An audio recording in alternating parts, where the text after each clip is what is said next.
Professor Yan。哎，杨老师啊，哎，你好，哎，你好，你好，谢谢啊。OK，I can hear you. Great. 你能听清我吗？啊？听得清。你可以试一下你那个 screen， 哦 share screen。那行，刚才我有点听不清你们说话，有点。可能网络有点滞后吧。对，我现在对，应该也没啥问题。我先弄一下 share screen。OK。我先 share 一下这个 title page。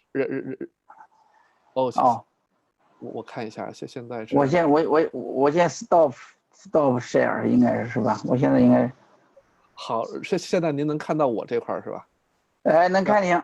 好，然后这样的话，我先 share 一下，然后我先说几句话，介绍完了之后，我就 hand over 给您，然后您就可以 share 一下您的 screen， 这样行不行？哎，咱们可以，这样好。好。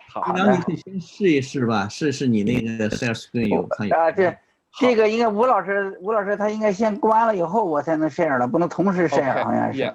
对，是的。我 share 一下啊。好。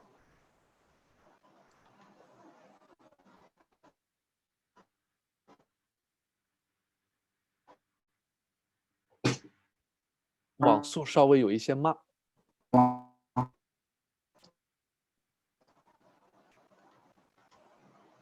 是吧？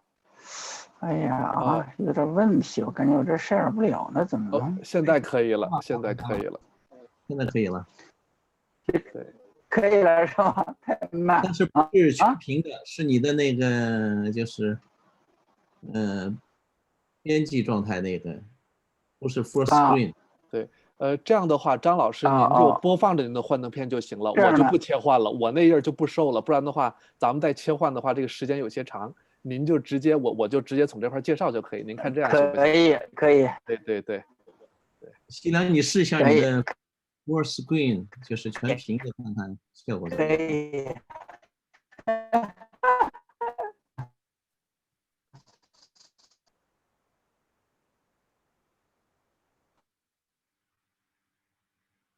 好像有些慢，是吧？张老师那边好像网络断了。还有一种方式就是把那个 PowerPoint 给我们发过来，我们这边让那个工作人员去播放，是不是好一点？做个 backup。对，这样好一些。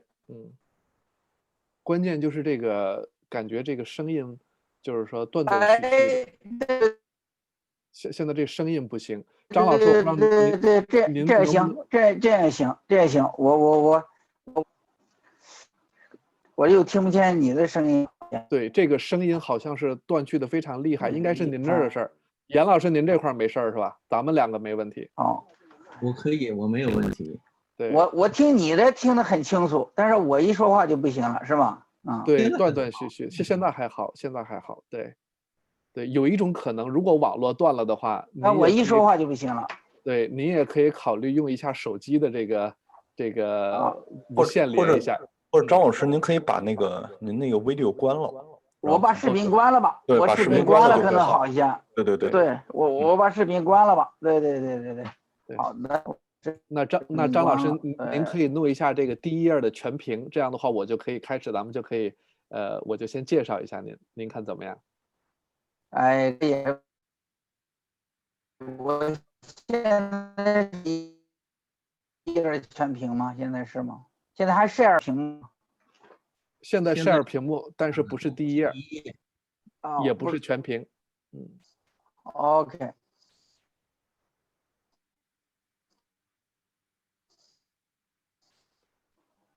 有时候多屏幕，可能你全屏显示有时候是不太效果，可能有时候不是你想要的那个，我们得试一下。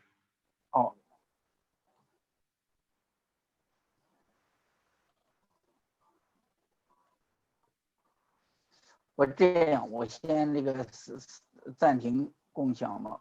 我也再弄一个。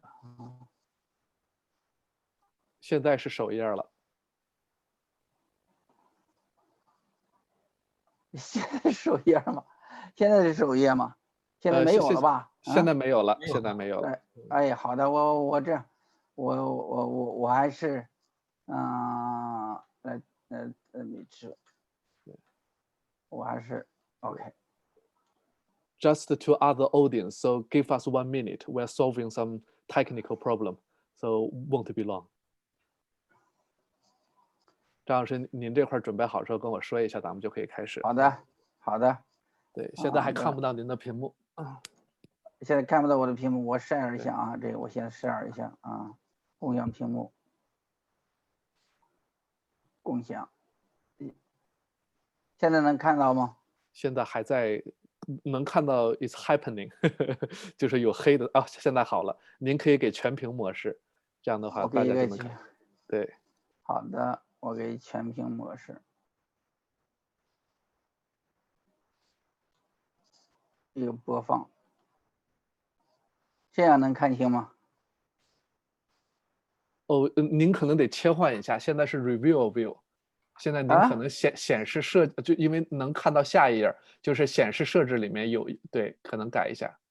对了，您点一下。这样呢？对，这样呢？现在这样可以吗？哦，现在好了，现在好了。好。那这样的话，我们开始。开始可以，开始吧。好的啊，开始吧。Okay. So we got the problem sorted. Yeah. So hello everyone. So let's make a start again. It's my great honor to introduce our next keynote speaker, Professor Xiliang Zhang from Tsinghua University. So welcome, Professor Zhang. So a little bit of background information. So in September this year, China announced its aim to hit peak emissions before 2030 and to achieve carbon neutrality by 2060. So it's very ambitious, and it would be really interesting to know more details how China plan to achieve this target. So Professor Zhang is a director of the Institute of Energy, Environment, and Economy at Tsinghua University. He's an international leader in low carbon energy economy transformation, integrated assessment of energy and climate policies, renewable energy, and automotive energy. So now let's welcome Professor Zhang to give a keynote on the pathway of China's energy system transformation to achieve the 2060 goal. Professor Zhang, please. Thank you very much, Professor Wu. So it's really a great pleasure to be here to join this online conference. So I would like to take this opportunity to give a talk about the issues related to how China to achieve the 2060 carbon neutrality goals. So actually, this is an assignment from Professor Yan. So I hope my talk would provide some useful information for you, and also maybe serve as so maybe it's also help you have a better understanding of China's the 2060 carbon neutrality goal. Okay, so I think why President Xi deliver, so why President Xi announced the new plan of China to address the climate change. I think it's also largely related to China's NDC and also the Paris, particularly the Paris Agreement. You know, according to the Paris Agreement, so this year the parties needed to submit their long-term greenhouse gas strategy, the long-term low greenhouse gas emission strategy. So by the end of this year, so that means it's time for China to now, according to my information, the China government worked very hard to formulate the low greenhouse gas emission strategy. I think Professor Xi's announcement as a very important instruction or guidance for the formulation of China's long-term low greenhouse gas emission strategy. So and also give a guidance in terms of how China would like to update China's NDC. So under the Paris agreement, the main item of China's nationally determined contribution is as follows.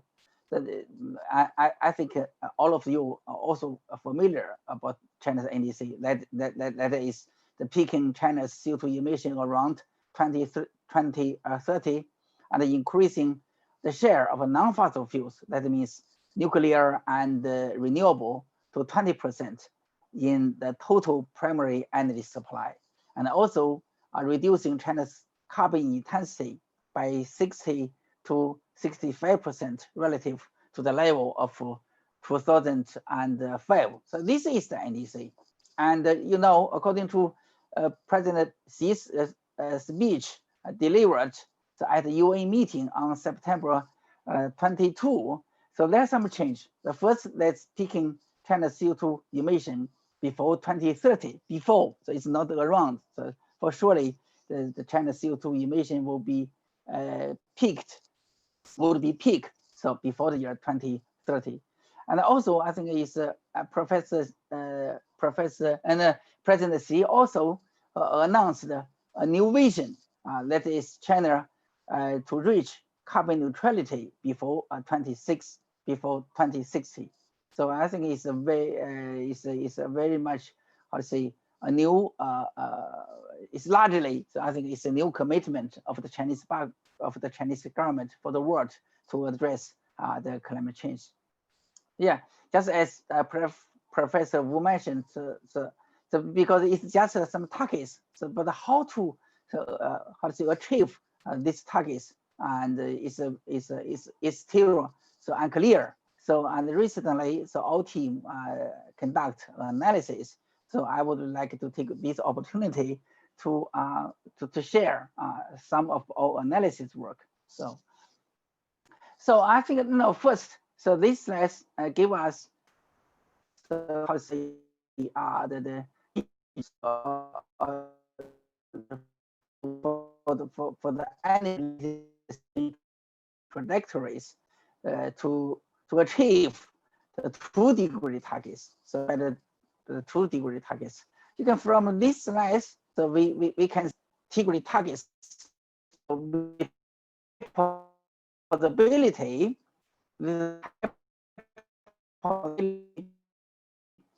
that means the 2065 to 2075. So that 15 between 2060 and 2070. So this is the how to say the points so for achieving carbon neutrality. So as we know, the China's emission is a large emitter of the CO2 emission.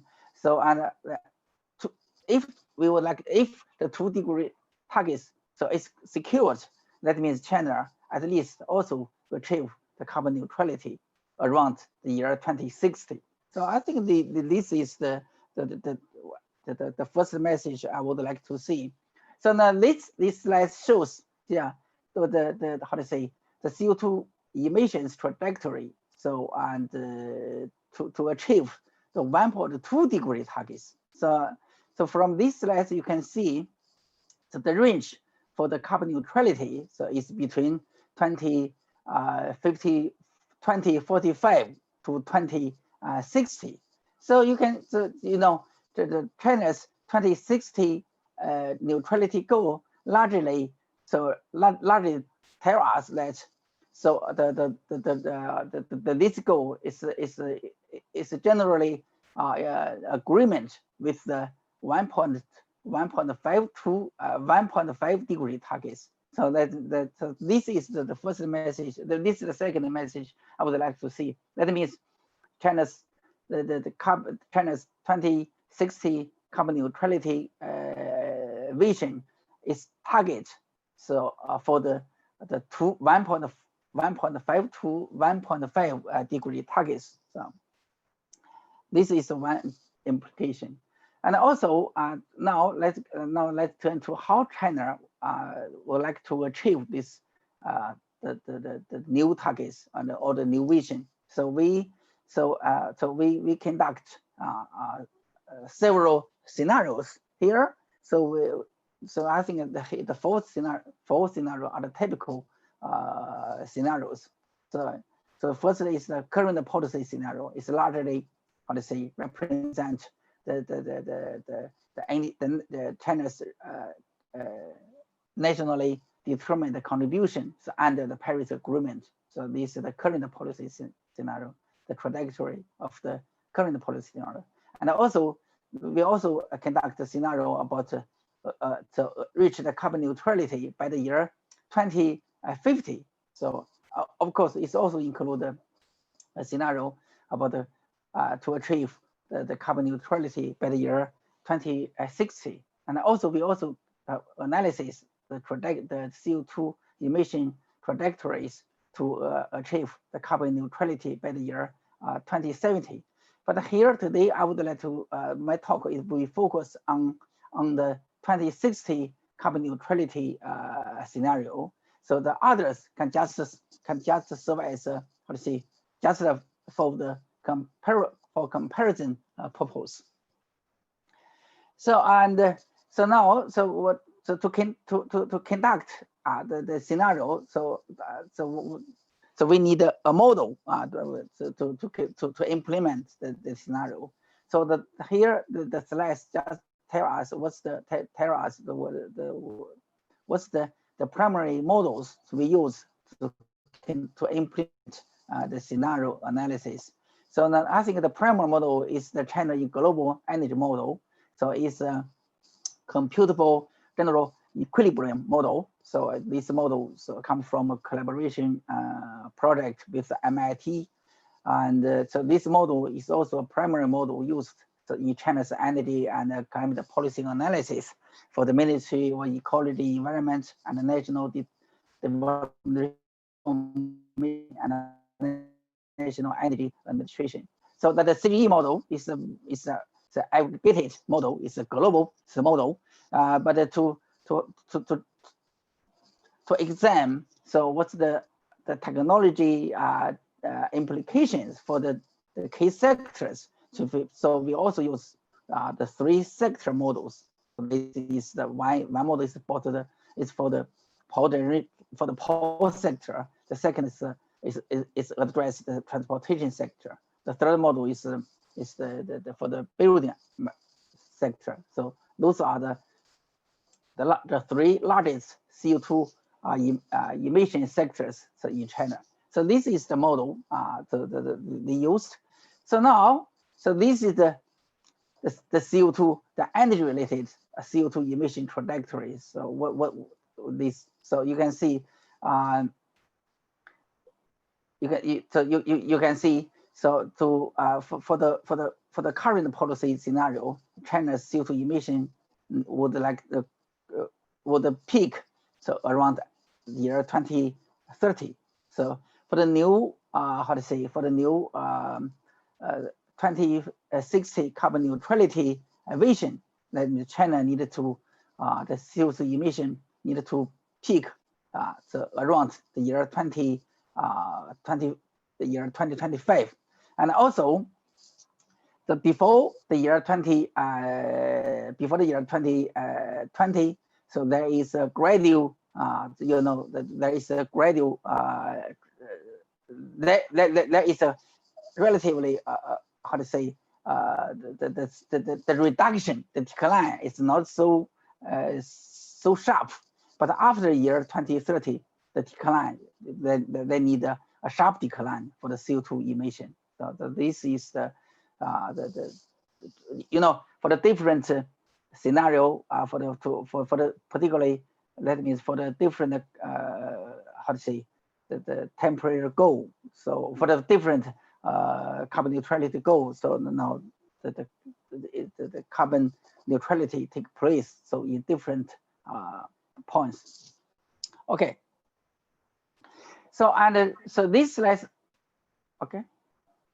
So this slide shows, so because the CO2 emission energy the energy utilization consumption is very much, so depends on the economic growth and also structure.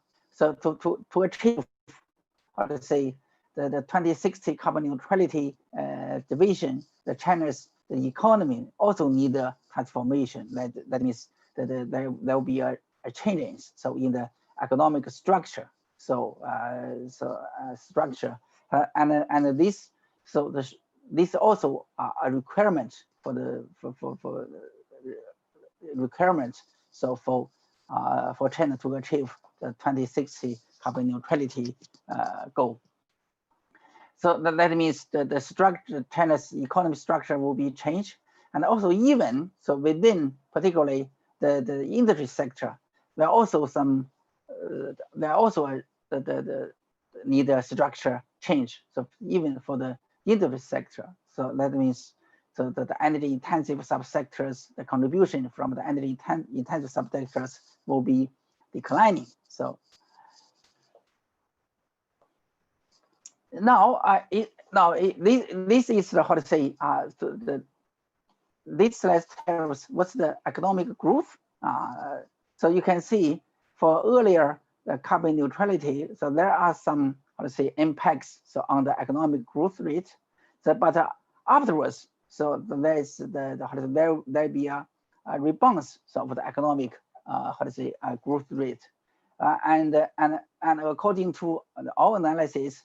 So and based on the assumption that so there will be the, how to say, the technology, the innovation, and will be take place. Some new technology will be get mature, and also financially, economically, and financially viable. So under these scenarios, so that means even China under the energy system under, how to say, a radical transformation, and also for China to achieve the 2060 goal. So it is still so secure China's economic growth, China's economy keep how to say keep a growth which would secure China become, how to say, become in the future become how to say a high income nations. So in the year 2050, or of course, and also the 2060. That means China will become, so called it in China, is become a modern next the country so of the world. Will be a and also be a, how to say, a rich economy. So now this slide also give us a message. You can see under different scenario, so that you know the 2070 carbon neutrality and also 2050 carbon neutrality and the 2060 carbon neutrality also have a different implication for the total energy consumption. So you can see from this slide, that means so and to achieve the carbon neutrality goal of 2060, so substantial efforts need to be taken to reduce the carbon how to say to reduce the energy consumption. That means there is how to say a big need for China to improve the efficiency so of the energy system. And also, so to achieve to achieve the carbon neutrality, either for the year 2070, 2060, or 2050, so you need to electrify so the final the energy uses. So and so that means that the electrification needs to be taken place in the industry sector, transportation sector, and also the building sector. So right now, the electricity approximately account for 27% of the total final energy consumption. But to achieve, how to say, a carbon neutrality, so the contribution of the the share of the electricity, so in the final energy, uses needed to how to say increased to approximately 80%. So this is a very important, I think, it's a very important that is electrification is really also very important to achieve to achieve the carbon neutrality the goals. So so this is because there is a large how to say electrification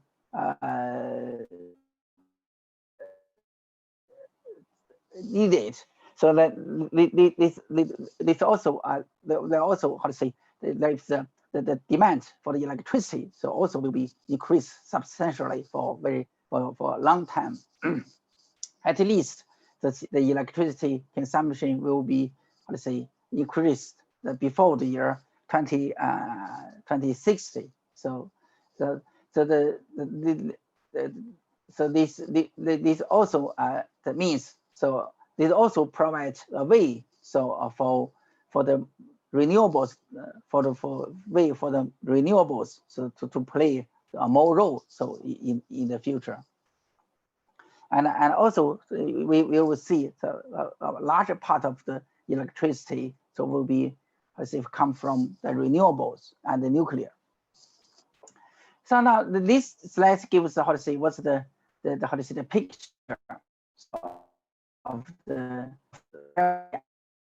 energy supply. So this related to the how to say 2060 carbon neutrality the scenario. So we can see so after year 2025 the increased the energy consumption, increased energy consumption will be met so by the nuclear and the renewable, let's so call it the fossil fuels. So now right now currently the nuclear plus renewable so it's about 15% of China's total primary energy supply.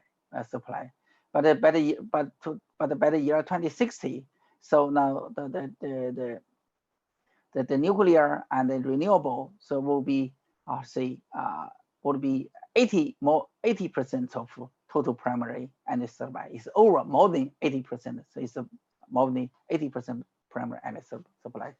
So you can see the scope. So the contribution.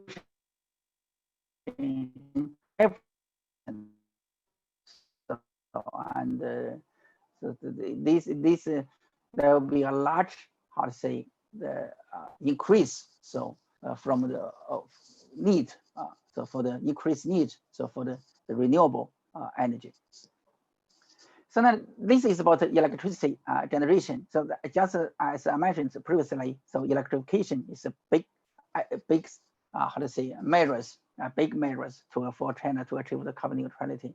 So this slide also shows that so by the year how to say by the year 2031, the CCS needed to be how to say introduced for the coal-fired power plants. So and also after the year 2050, the conventional coal-fired power plants needed to be phased out. So so only the coal only how to say those plants so with CCS can be how to say keep operation. Of course, so large of the how to say the electricity so will come from mainly from the nuclear and particularly solar and wind So of course the hydro is also renewable, but the how to say the potential so to increase is very limited. So we are talking about the renewable. So most of the renewable means here is refers to the wind and the solar, and also you can see there are some biomass.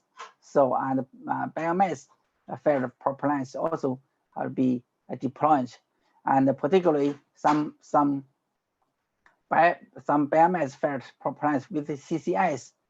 So that also needed to be how to say introduced. That means that to achieve the negative CO2 emissions for the power sector. Okay, so you can see. So what's the install capacity of new of the non-fossil electricity?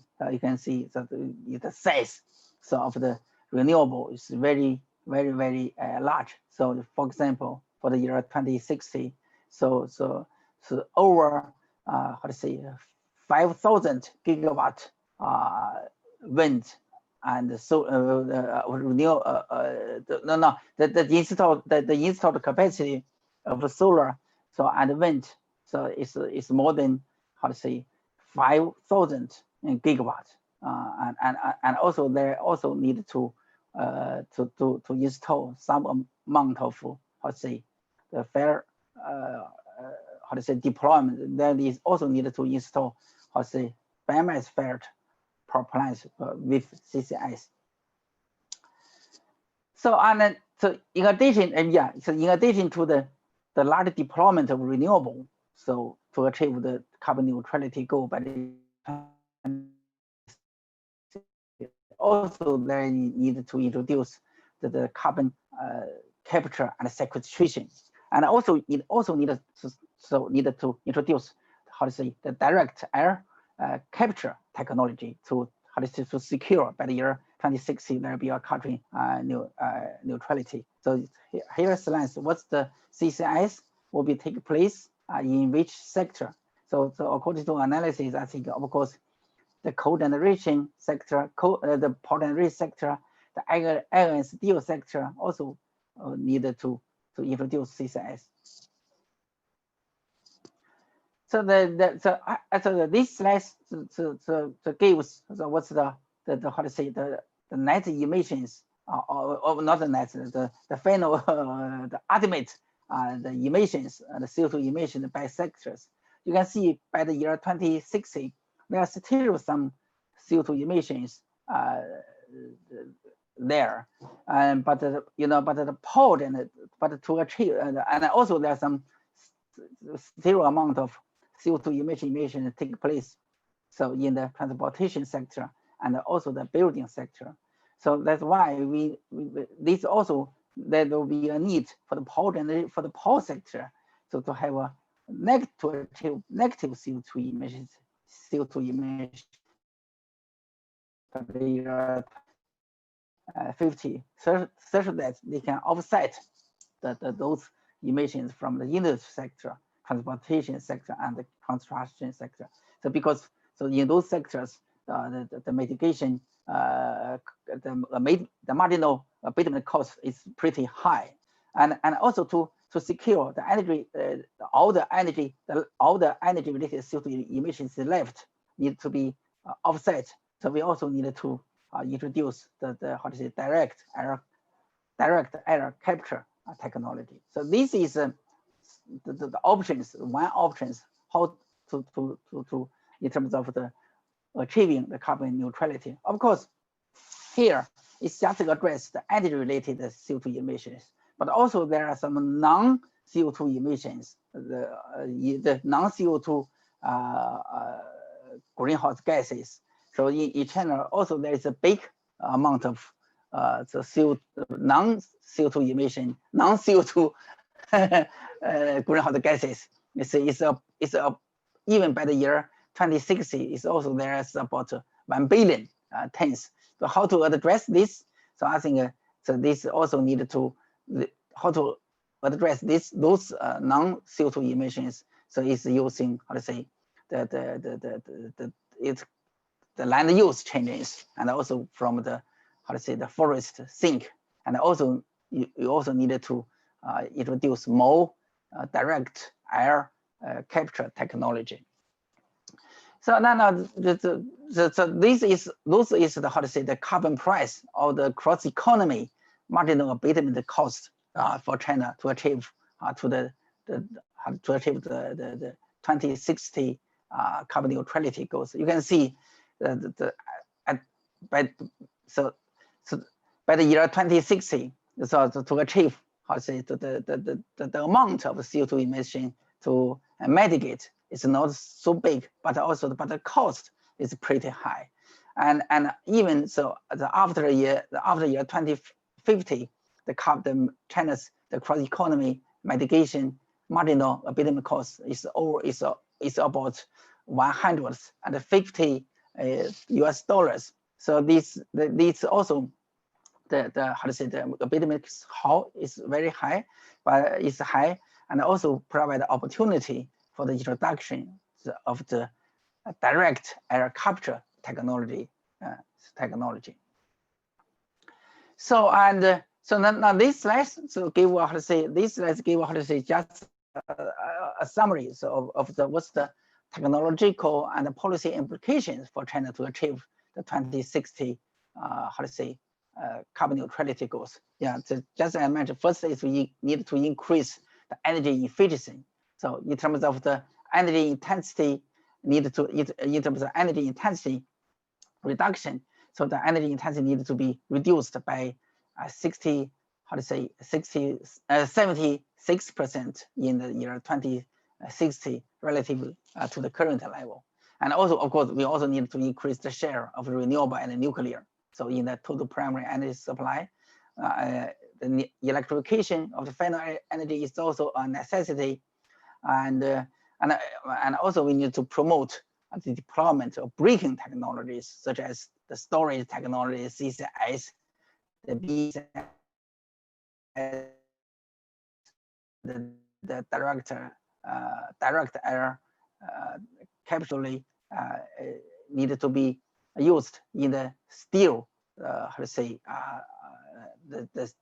sector. So those is, I think,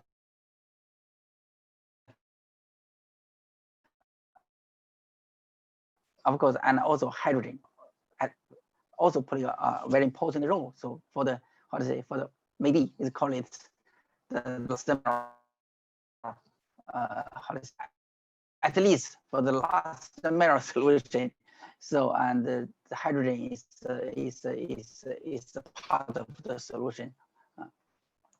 And in addition to the technology, so research development, we also need to introduce a carbon pricing, so to enable the transformation or enable the deployment of the technology. So usually the carbon price. So one is the emission trading system, so or the carbon market, and also a carbon tax. So and for some sectors, particularly for the stationary emissions, so can be addressed by the emission trading system. But for other sectors, such as the transportation sector, so maybe the carbon tax can be used to address these issues. So and so in China actually, so there is in China there is for the past for the past 2 decades, where different various policy instruments has been used. So in China, but why? So China would like to but why China need a carbon pricing policy? That means, so in terms of the market-based policy instruments, so it's dominated by the subsidy. For China is a big nation, so and it's will be a very big burden for the government. So the big financial burden for the government if the the subsidy policy is adopted, is used.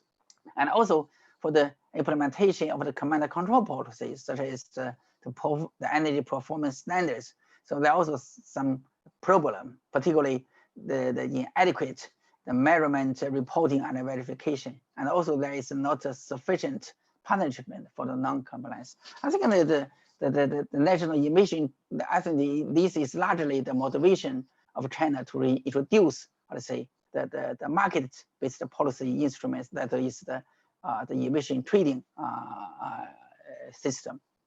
Now China's emission trading system, so it is a multi-sector emission trading system. So now, so So how to say, under the current discussion, under the current plan of under the plan of China's, how to say, national carbon market development, then the carbon market will regulate approximately 72% to energy-related CO2 emission. That means the national carbon market can play a very important role for China to achieve the carbon neutrality, the carbon neutrality goals. So now this year, substantial progress has been.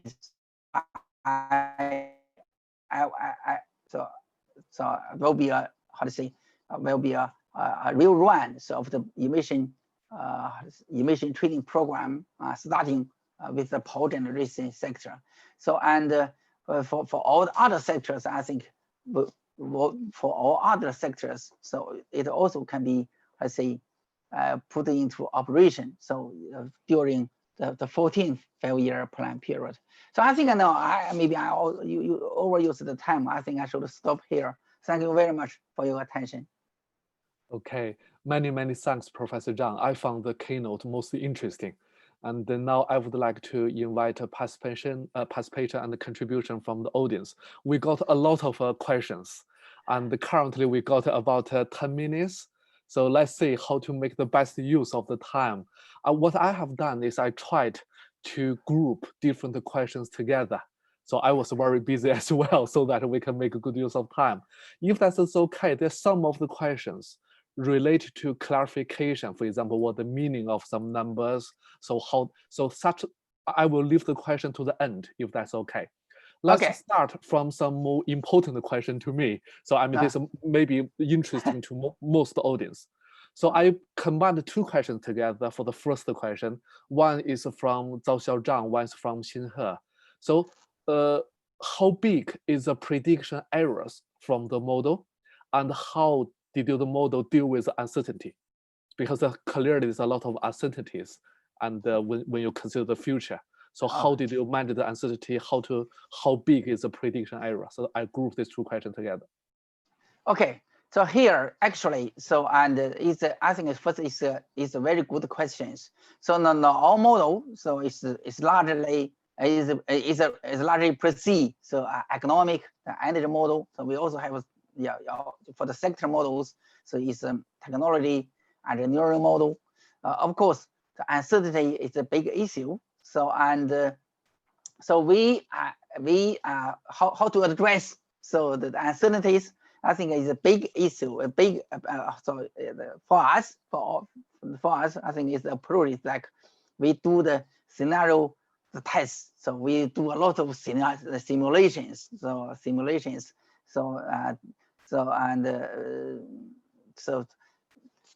how to say, we conduct simulation and experiment. Then so we can pick up maybe one. So it's more maybe so it's more likely. So it's a lookalike. So this is the general approach we use to conduct the simulation impacts. And also here I also would like to mention that here. So our work is not how to say prediction. So actually, so we are scenario. It's just so it's very much how to say it's a scenario. It's just if it's that, then what? Okay, it's a very much if we take this action, then what's the consequences? Okay, so it's a consequences. So it's not a prediction. So it's a very much a policy assumption driven how to say analysis. And so behind this analysis, we have, as I mentioned, there are a lot of assumptions. So assumptions including the economic assumption and also the technology development and the technology innovation assumption and etc. So it's not a prediction. Okay. Yeah. Thank you very much, Professor Zhang. I found the answer and it's really clear. Thank you very much. So the next set of questions is related to other constraints or other factors, how this is considered in your modeling work. So this is question from a number of people, from Yong Li, from Dong, from Professor Yan as well. So this link to your greenhouse gas, emission with, for example, the Beautiful China scheme.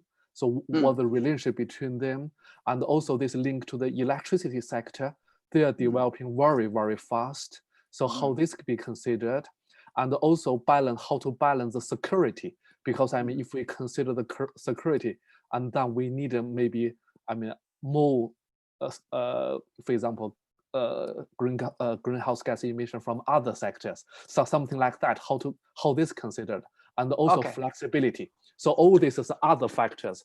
How this work, consider these factors.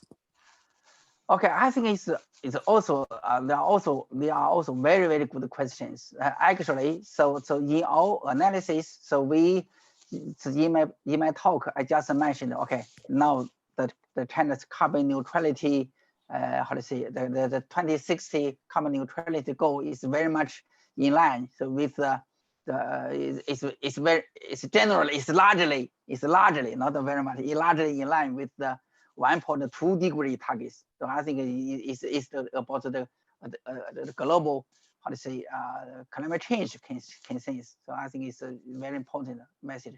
But at the same time, so I think, so according to analysis, so if we, how to say, if the energy, how to say, transition can take place in this way, it will also, how to say, guarantee, how to say the beautiful China, the beautiful China goals being achieved. So that means the PM 2.5, how to say, will be how to say, decreased substantially to have China, the CO2 emission, the PM 2.5, the PM 2.5 can match the standards of the world WHO.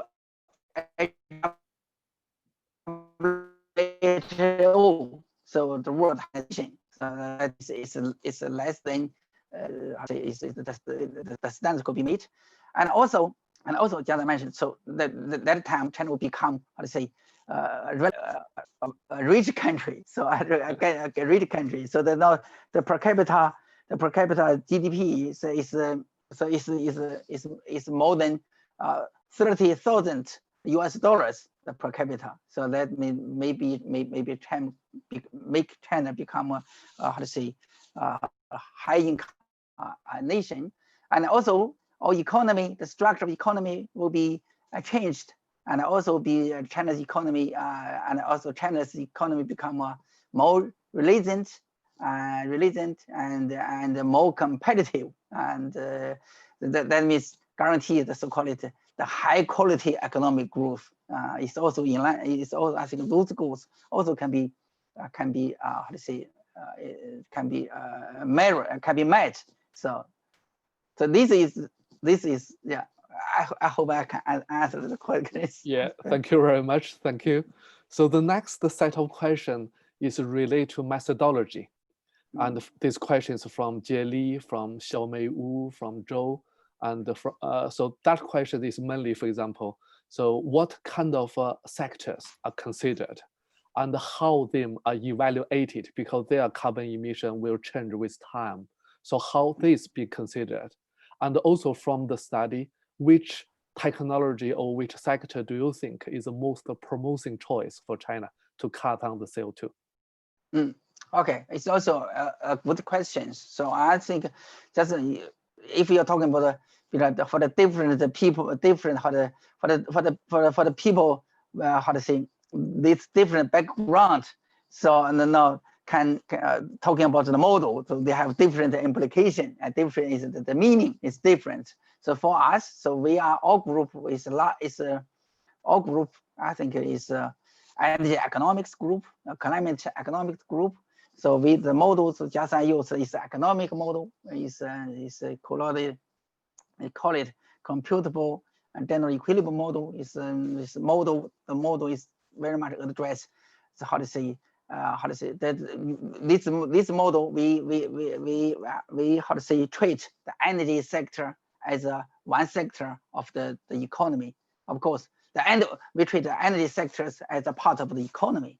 So we'll address the, how to say, the interactions between the energy sectors, and also we need to consider the interaction between energy sectors, those energy sectors with the other the sectors of the economy. So to model the interactions, I think it's very important. That means this is a very important part.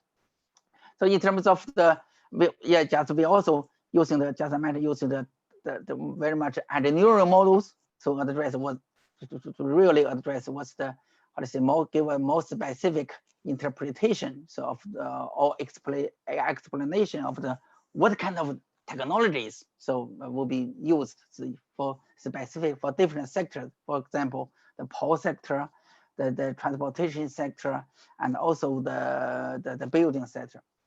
So, and so according to our analysis, I think, you know, currently more than 70% of China's CO2 emission come from the industry sector.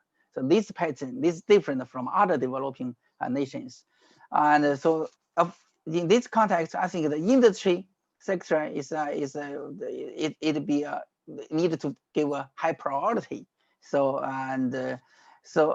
priority immediately, I think, from the near term. And that's why, so we, for China to achieve the 2060 carbon neutrality goals, so the CO2 emissions from the industry sector so needed to be how to say, to be peak around the year 2025. So, and I think, of course, so for the power sector is also very important. So, and I think the power sector, the CO2 emissions also needed to be peak also between the year how to say 2025 to the 2030. So then the transportation and the building sector. So, and particularly the transportation sector is difficult to how to say, to achieve because there is also an expansion of the transportation sector in the future. So I think that for the peaking the CO2 emissions, so transportation year will be take place around the 2030. So, and yeah, something like that. Yeah, thank you very much. I'm conscious of time. If that's okay, I will ask the last question because I found this really, really important. And that is from Professor Yan and from Xiaonan. This relate to the negative emission technologies. So because I'm a Professor Yan side, it's interesting to say BECCS will play a more important role than CCS after 2045. And Xiaonan have the same question as well. So what the role of this negative emission technology in China's future energy mix? So whether the study is based on the balance between the economic concerns and the environmental concerns? Yeah, that's the question. Yeah, thank you. I think it's very good questions. And so, you know, so I think first I need to achieve the carbon neutrality goal. So, and that means the power generation sector should be how to say, the CO2 emission for the power sector need to be negative, because as I mentioned, so to achieve the carbon to the CO2 to zero CO2 emissions, so in the industry sector, it's really hard. It's really the cost is extremely high. So that's why so we need to introduce the BECCS. So because the cost, so compared to how to say, to the abatement cost of the abatement cost of the industry. I mean, at the last phase. So then the early opportunities, the early mitigation opportunity, the early CO2 emission mitigation reduction opportunities, the cost is not so high. But later, so that means the marginal cost of the CO2 reduction extremely high. So at in the last stage. That's why we needed to right now. That's why we needed to introduce the BECCS. Although right now it's expensive, but by the year 2045 compared to the abatement cost, it's still cheap. So this is the logic.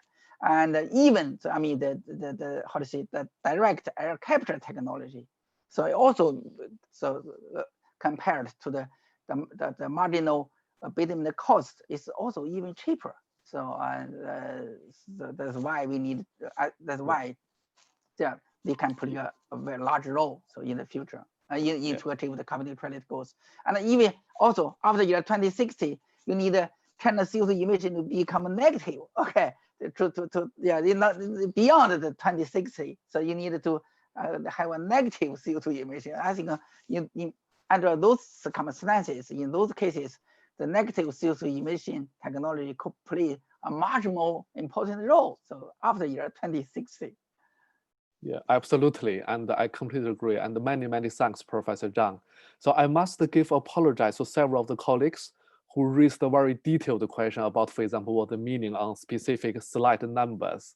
So I hope the organizing staff could copy the question and send it to Professor Zhang offline. So because we won't got time to answer all these questions today. So the keynote is really informative and interesting. And please join me to thank Professor Zhang again for the great talk and the discussion. And many thanks for joining the conference to everyone as well. I would like to draw this section into a close. So all the best and enjoy the rest of the conference. So Professor Yan, do you have anything to say before we close this session?